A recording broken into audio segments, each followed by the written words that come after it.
Wyjaśnię Ci dzisiaj temat, dlaczego ludzie są biedni, nieszczęśliwi i nie wiedzą, skąd to się bierze. I nie bierze się to z winy rodziców, którzy im powiedzieli albo nie powiedzieli czegoś, z winy koronawirusa czy tam innej epidemii, bo są to rzeczy w 100% zależne od Ciebie. Pierwsza sprawa jest taka, że dotarłeś w ogóle do tego wideo, trafiłeś na kanał sukces.pl, może patrzysz, zastanawiasz się, co to jest za człowiek. Jacek Wiśniowski jestem dzisiaj mocno przeziębiony, więc nie brzmi może dzisiaj dobrze i wyglądam tak, jak wyglądam, no ale trudno. Chodzi o wiedzę i o tym będziemy mówić, ale nie taką wiedzę, jak do tej pory coś Ci opowiadałem, tylko chodzi o wiedzę na tematy ekonomiczne. Co to znaczy wiedza na tematy ekonomiczne? Jak skończyłeś studia, czy skończyłeś inną szkołę, niekoniecznie studia, może sobie pomyślałeś, od tej pory się nie uczę, już wszystko, co się miałem nauczyć w tej szkole mi do głowy wkładli i już nic więcej nie potrzebuję. Praktyka jest taka, że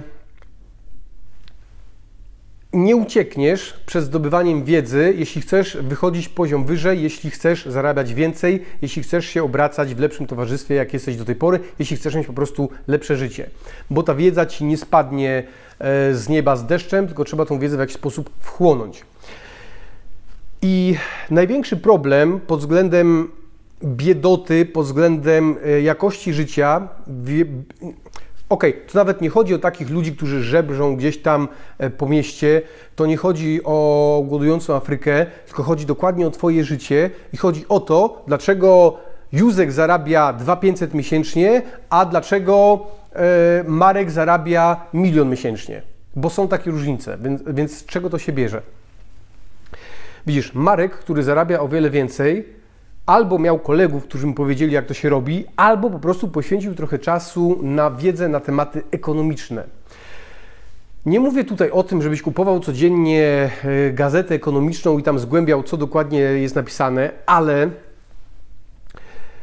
może Ci to nie spodobać, bo będzie to wymagać od Ciebie jakiejś tam pracy, a praca polega na tym, jak dla mnie, żeby poświęcić pół godziny czasu dziennie na zarządzanie swoimi finansami i na pomyślenie, co z tym zrobić lepiej, jak nimi lepiej zarządzać. Trzeba w ogóle mieć finanse, żeby mieć czym zarządzać. Ale to jest też kwestia zdobycia wiedzy na ten temat. Ja nie wymagam od Ciebie, żebyś był księgowym, żebyś był doradcą podatkowym, ale widzisz, pokażę Ci takie 2 książki, jakie mi ostatnio wpadły w ręce. Dobra, może nie ostatnio, bo to jest już chyba ze 2 lata temu. Jestem pewien, że ten pan nie napisał sam tej książki, tylko zlecił to komuś, żeby napisał za niego, bo czuć takie rzeczy. Niemniej, dobra, to jest może książka na tematy tego, co się w Stanach Zjednoczonych dzieje, ale są to tematy związane z ekonomią, związane z finansami, związane z tym, żebyś Ty miał za co żyć na starość, a nie szukał domu opieki społecznej. Więc i to też w ogóle nie chodzi o to, żebyś Ty kupował którąkolwiek z tych książek, bo możesz pójść do biblioteki i sobie je poczytać. Jest taka grubsza, no dobra, to są wszystko grube książki, ale powtarzam, to nie są rzeczy do czytania na raz. Tylko, tak jak ja teraz jestem przeziębiony, mogę sobie wziąć i poczytać, ale ja będę czytał teraz inne książki, zaraz Ci pokażę jakie. Ten pan, Benjamin Graham, to jest pan, który uczył Warrena Buffetta, to jest jego profesor. To są może tematy związane z grą giełdową, ale warto takie rzeczy wiedzieć, chociażby po to, żeby wiedzieć, co się dzieje na rynku, żeby wiedzieć, dlaczego w Polsce nie jest tak dobrze, jakby się wydawać mogło. Jaki jest efekt tego, że państwo wprowadziło 500+. Ci, którzy są rozgarnięci, zanim jeszcze zostało to wprowadzone, wiedzieli, jaki będzie tego efekt, a wystarczy sobie popatrzeć na wskaźniki ekonomiczne, na to, ile pieniędzy idzie teraz na inwestycje, na to, co się dzieje z inflacją. To wszystko to jest ekonomia. I jeśli jakiś mądry pan sobie wymyśli, że coś tam zrobi i dzięki temu prawa ekonomii nie zadziałają, to tak nie ma takiej opcji. Ale widzisz, Ty powinieneś wiedzieć o takich rzeczach, to nie chodzi nawet o to, żeby wiedzieć, na kogo głosować, ale te wszystkie rzeczy przekładają się na Twoje finanse. Bo jeśli Ty wiesz, że państwo wprowadzi jakieś 500 plus, to możesz wymyślić inne coś, ale rozdawnictwo, tak? Jeśli Ty wiesz, że państwo wprowadza rozdawnictwo pieniędzy, których nie ma, bo te pieniądze musi od kogoś zabrać, czyli od Ciebie, ale jeśli Ty wiesz, że je od Ciebie zabierze po to, żeby dać komuś innemu, janosikowe uprawia, i to nie chodzi o Polskę, bo to może być w dowolnym innym kraju, to wtedy Ty jako osoba ekonomicznie wykształcona sama, bo sam się możesz tego wszystkiego nauczyć, dowiedzieć, wiesz, co się będzie dziać z cenami obligacji państwowych, co się będzie dziać, to też będzie mieć wpływ na rynek akcji i Ty wtedy wiesz, gdzie pieniądze inwestować. Może Ci się wydawać teraz jakaś abstrakcja, co Ty, Jacek, opowiadasz, przecież ja w warsztacie samochodowym pracuję, gdzie ja tam będę czytał o takich rzeczach, co mnie to w ogóle obchodzi? Więc widzisz, mój drogi, moja droga, powinno Ci to bardzo obchodzić z tego względu, że nawet jeśli zarabiasz te 2,5 tysiąca miesięcznie, to jeśli będziesz wiedzieć, w jaki sposób zarządzać pieniędzmi, a czego się możesz dowiedzieć z jednej czy drugiej książki, to będziesz wiedzieć, jak kupować, czego nie kupować, ile sobie z tych pieniędzy odłożyć, w co je warto zainwestować, żeby te pieniądze zaczęły pracować na Ciebie. I pracuj sobie dalej nawet 10 lat w tym warsztacie, ale jeśli Ty będziesz stosować się do wiedzy ekonomicznej i odłożysz sobie kawałek dochodów z każdej wypłaty, to po 10 latach zrobi się z tego taka górka, która może sprawić przy mądrym inwestowaniu, że te pieniądze będą pracować na Ciebie, a nie Ty będziesz pracować na pieniądze. I teraz tak, pomyśl sobie tak dla siebie, ile Ty czasu dziennie poświęcasz na układanie fryzury? Ile czasu dziennie poświęcasz na pakowanie na siłowni? Ile czasu dziennie poświęcasz na granie w gry komputerowe albo przeglądanie Facebooka, Instagrama itd., itd.? I pytanie jest takie, z tych rzeczy, które teraz wymieniłem, albo które Ty sam wiesz, że robisz, czy pamiętasz coś z tego, co robiłeś z tych rzeczy 3 dni temu? Co tam ktoś napisał na Facebooku, czy pamiętasz 3 dni temu, co to było? Albo film, jaki obejrzałeś sobie gdzieś przez internet 3 dni temu. Czy pamiętasz cokolwiek z tego filmu? Podejrzewam, że niewiele. Ale widzisz, robisz to dzień w dzień i Twój najcenniejszy zasób Ci pryska. Czas. A teraz jest kwestia wyrobienia sobie nawyku, żeby poświęcić pół godziny dziennie na Twoją edukację finansową, na Twoją edukację, co robić z pieniędzmi. Możesz zawsze zacząć od tego. Tutaj są najprostsze rzeczy, jakie napisałem w tej książce, jak można pieniądze odkładać, zarabiać, przetwarzać. A teraz z grubej rury pokażę Ci tematy. Wcale Ci nie zachęcam do tego, żebyś czytał te książki, które Ci pokażę. Ja Ci pokazuję te książki pod kątem naszej inwestycji. To, o czym mówiłem w ubiegłym tygodniu odnośnie prawdopodobnej inwestycji w to, że wybudujemy coś dużego. Więc po pierwsze, ja się w tym tygodniu spotkałem już z kilkoma osobami i wiem, jak to wygląda finansowo, technicznie itd., więc jest nad czym popracować, ale widzisz, do tego trzeba dołożyć troszkę wiedzy innych ludzi, bo to nie jest tak, że ja sobie coś tam wymyślam, że coś zrobię, czyli na przykład wybuduję hotel, albo wybuduję wieżowiec. Wymyślam sobie, że wybuduję wieżowiec. Nie mam o tym pojęcia, tak? I to nie chodzi o to, żebym ja od zera dowiadywał się, jak to wszystko zrobić, jakie mi problemy będą czekać, do kogo się zgłosić po pieniądze, do kogo się zgłosić po jakąś tam obsługę inwestorską, do kogo, kto ma mi to nadzorować itd., bo ktoś już miał te problemy, spisał je i jest to wszystko dostępne w książkach. Ja Ci tak mniej więcej pokażę parę książek, bo jest tu ich cała masa, może nawet Ci nie będę pokazał wszystkich. To jest to, co muszę zmęczyć w przeciągu tygodnia, bo jest to wiedza, która pomoże mi wybrać odpowiednią ofertę, pomoże mi podjąć decyzję, czy to w ogóle robić, czy nie. Czy sprawdzić, przeanalizować. Ja tego też nie będę sam analizował rynku, tylko wezmę sobie do tego odpowiednich ludzi, ale dobrze, to jest coś, czego jestem pewien, że nie przeczytasz, ale niektórzy czytali. Wycena przedsiębiorstwa. Od teorii do praktyki. Dobrze, to jest może coś bardziej dla osób, które grają na giełdzie, ale jeśli wpadłem na pomysł taki, żeby kupić jakiś hotel, czy kupić wieżowiec, czy kupić coś tam, to trzeba wiedzieć, na co w ogóle patrzeć, ile to jest warte.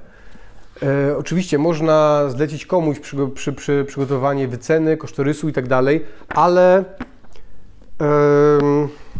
jest to do przeczytania za 2 dni. Jak się wykuruje, tej książki może teraz nie będę czytał, bo mam ciekawsze do czytania, po prostu wsiądę sobie na rowerek, będę sobie jeździł na rowerku i będę sobie książkę czytał. I książka będzie zrobiona, przeczytana. Tu akurat dorwałem taką książkę a propos Kickstartera, dlatego że będziemy się zajmować, będę robił prawdopodobnie crowdfunding, czyli będę musiał dać ofertę na jakiś serwis do zbierania funduszy, więc chcę sobie poczytać. Nagrywam telefonem, a akurat do mnie ktoś zadzwonił. Przerwało. Ok, poczytam sobie, jak to robią inni. Poszukam też innej wiedzy na ten temat, ale summa summarum zatrudnię i tak firmę, która zrobi całą kampanię, ale ja będę wiedział, na co zwrócić uwagę, o czym oni na przykład nie mają pojęcia, czy się w ogóle nadają do tego, żeby takie rzeczy robić. A tutaj mam książki, to są wszystko niestety, albo stety książki po angielsku, związane właśnie z nieruchomościami. O dobra, to jest książka po polsku, ale są to generalnie książki związane z pozyskiwaniem pieniędzy. O, to jest fajna książka. To jest książka, która ma chyba już ze 30 lat, o panu, który powiedzmy, że on stworzył rynek takich spekulacyjnych nieruchomości na takiej zasadzie, że Robert G. Allen, już nie pamiętam, czy on się założył z kimś, ale chodziło o to, że chciał pokazać, że nie mając ani grosza przy sobie, jest w stanie kupić nieruchomości. I w tej książce opisuje, jak to robi, tylko że to działa w Stanach. Niekoniecznie te niektóre rzeczy z tego działają w Polsce, ale to taka ciekawostka. O, widzisz, tu mam kolejną książkę na temat crowdfundingu. Tak, czyli ta jest akurat po polsku, więc to może pójść dość sprawnie. O, tu jeszcze mam taką ciekawą książkę. Bestseller New York Timesa, Gary Keller. Gdyby Cię grube tematy interesowały, że możesz mi pomóc i też zdobyć takie książki i poczytać. I właśnie z takich, od takich rzeczy zaczynają w głowie kiełkować jakieś myśli, bo załóżmy, że jesteś tym, że pracujesz w tym serwisie samochodowym i wydaje Ci się, że ci ludzie, którzy podjeżdżają tam takimi furami, jakieś Ferrari, Lambo i tak dalej, że to może jacyś złodzieje albo coś, no bo skąd można mieć pieniądze na takie rzeczy? Słuchaj, żeby mieć pieniądze na takie rzeczy, trzeba sobie poczytać, jak to inni robią, trzeba sobie właśnie poczytać, jak to inni robią i jak Ty sobie poukładasz w głowie, aha, to się robi mniej więcej tak, to potem jak zobaczysz takiego kolesia, który podjeżdża tą Ferrarką, to możesz zaryzykować i podejść do niego i zapytać: Panie, jakżeś Pan to zrobił, że stać Pana na taką Ferrarkę? A gość Ci powie: a wie Pan co, inwestuję w nieruchomości. Mam do Pana prośbę, bo mnie ten temat niesamowicie fascynuje. Czy mógłby mi Pan poświęcić 10 minut w miesiącu? Ja bym do Pana zadzwonił i zadał Panu kilka pytań i Pan by mi powiedział, pomógłby mi jakieś, bo inwestuję w małe rzeczy, a Pan jest, widzę, no przecież Pan wie, jak to się robi, czy mógłby mi Pan pomóc, 10 minut tylko Panu w miesiącu zajmę. Słuchaj, może Ci powie nie, ale jeśli nie zapytasz, to nie będziesz wiedział. A jak Ty masz się dowiedzieć wszystkiego? Słuchaj, z książek się nie dowiesz wszystkiego, bo w książkach też wszystkiego się nie pisze. A zupełnie jest inaczej, jeśli Ty sobie z kimś porozmawiasz na dane tematy. Mało tego. W Polsce dopiero, bo chcę Ci teraz powiedzieć, jak w inny sposób uzyskać wiedzę. Niestety w Polsce dopiero mamy od 30 lat kapitalizm, więc jeszcze nie ma... Dobra, podejrzewam, że już są, ale to może nie być łatwe, żeby znaleźć osoby, które już są na emeryturze. Czyli powiedzmy, jest biznesmen, który rozkręcił firmę i przeszedł na emeryturę. Czy ją sprzedał, czy ona już funkcjonuje w 100% na automacie. I widzisz, jeśli jest to pan 70 lat, 80 lat, który się po prostu nudzi. Więc jeśli ty dotrzesz do takiej osoby i poprosisz właśnie o chwilę rozmowy, dobrze, może ci powie, synu, daj mi spokój, a może powie, słuchaj, chętnie z tobą porozmawiam. I wtedy od kogoś, kto w praktyce przerabiał takie rzeczy, możesz go przepytać, jak to robić. To tak, jeśli chcesz wiedzieć, co to jest mentoring, bo niektórzy też mają dziwne pojęcie na temat mentoringu. Mentoring jak dla mnie to jest to, że z kimś sobie twarzą w twarz porozmawiasz na jakieś tam tematy, a nie, że przeczytasz sobie, co napisał na blogu, bo to nie o tego typu rzeczy chodzi. Niemniej, możesz pójść do pierwszej, lepszej biblioteki, zdobyć książki. Słuchaj, żyjemy w cudownych czasach, kiedy mamy dostęp do internetu, więc wystarczy tylko w stopniu podstawowym opanować język angielski, żeby mieć dostęp do wiedzy absolutnie na każdy temat. Absolutnie na każdy temat. Do tego, ostatnio tak patrzę na siłowni, ciężko znaleźć człowieka, który by nie miał słuchawek założonych. Wszyscy mają słuchawki i coś tam słuchają. Więc sobie też weź słuchawki.